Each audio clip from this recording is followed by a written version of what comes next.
saat 2 sularıydı. O vakit biz yatıyordu zaten. Birden sesler işitmeye başladım. O seslerin işitilmesiyle beraber kendime geldim. Bir an o seslerin nasıl bir işte ne ait olduğunu çıkartamadım bir 10-15 saniye.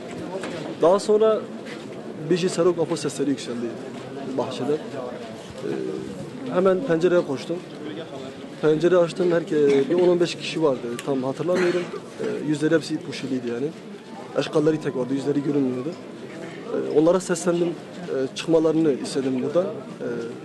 Sesimi duyduğumda kaçtılar zaten. O sırada yaklaşık bir 10-12 tane molotof atmışlar dernek binasına. Dernek binası da alevler içerisinde yanıyordu. Biz gençlerle beraber aşağı inerken bile zorlanıyordu. Çünkü epey bir duman vardı. Zehirleme tehlikesi geçirebiliriz diyebilir. Daha sonra aşağı indikten sonra hemen ateşi söndürmeyle uğraşmaya çalıştık. Ateş çok alevli olduğu için söndürmeye kalkıştığımızda kendimizi yakacaktık az kalsın. İtfaiyeyi çağırdık. İtfaiye de bir 5-10 dakikalık bir sürede hemen geldi. Ateşi söndürdü. Daha sonra polis ekipleri geldi. Bu şekilde son buldu. Zarar gelmedi. Yok, o konuda elhamdülillah hiçbir bireyimize zarar gelmedi. Ama dernek binası şu an kullanılamaz.